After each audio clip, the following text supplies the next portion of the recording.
guys, welcome to chapter 7 or video summary number 7 for Story of My Life by Helen Keller. Let's get on with the incidents right now. There are quite a lot of incidents in this chapter: learning to read, play at work, learning to love nature, learning geography, learning math, study of zoology and botany, exposure to practical knowledge, the genius of Miss Anne Sullivan. Basically, all the learning to read, learning to love nature, learning to geography, learning math, learning zoology and botany can come as a potential 10 marker, and you should know all of them so that you can give around combined 10 points from each of them to fetch you a minimum of 8 marks. Learning to read. When Helen could spell words, her teacher provided her with slips of cardboard on which they were printed raised with words with raised letters. Helen now knew that each raised word stood for an object or quality. She also learned how to connect the words, and I don't know what this stupid thing again. Okay, she also learned how to connect the words and make sentences. Her teacher arranged the boards in her room in object sentences so she could learn these things as a game. Now Helen could move on to printed books.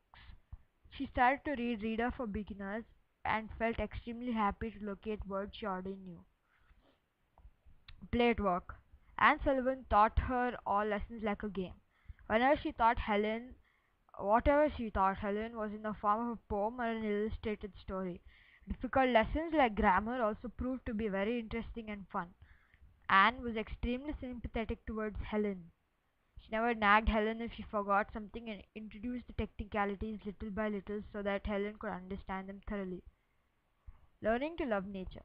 Most of the studies and learnings happened outdoors. All of Helen's lessons were tinged with the breath of the woods.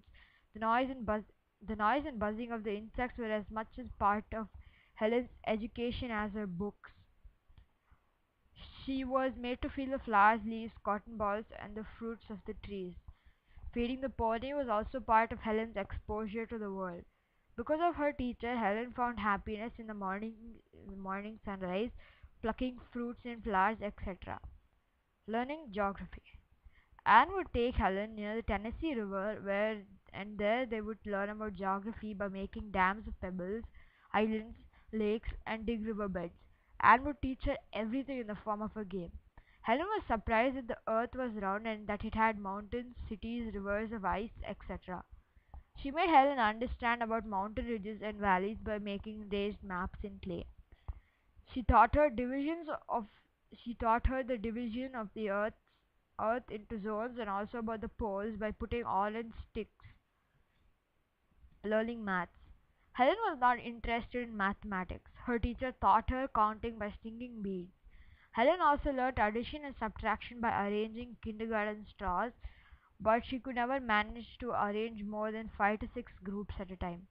Helen did not show much interest in this subject and would run away from it at every pretext. Learning zoology and botany. A family friend had gifted Helen a collection of fossils, sandstone, and a lovely fern, and further sparked Helen's interest with descriptions of terrible beasts who had now become extinct. Helen kept imagining these gigantic beasts in today's pleasant world. Helen was equally enchanted to receive a small shell as a gift. Her teacher also told her about the life and habitat of the children of the sea.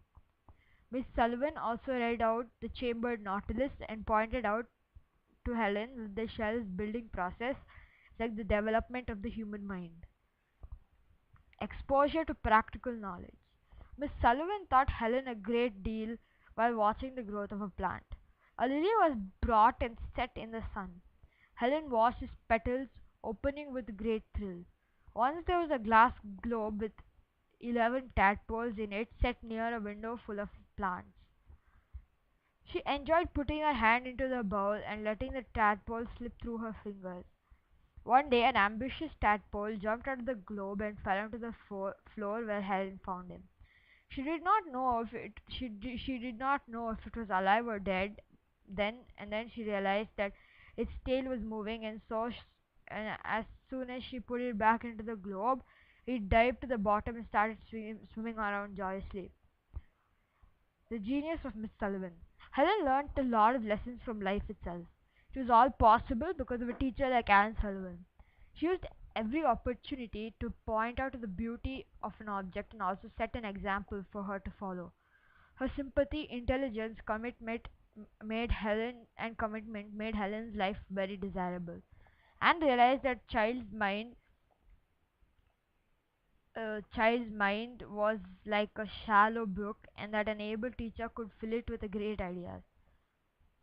Anne had taken Helen away from the dull routine of books and made learning a game, and all teaching was done in a playful method. Helen was deeply indebted to her teacher and felt that she was a vital part of her personality and her life.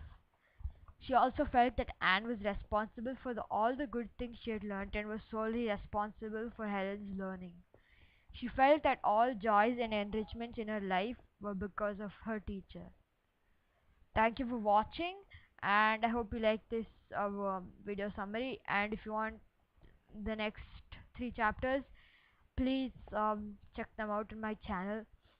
So basically, I will be uploading chapters 1 to 10 by the end of this week. Um, have a good day. Hope you like this video. And once again,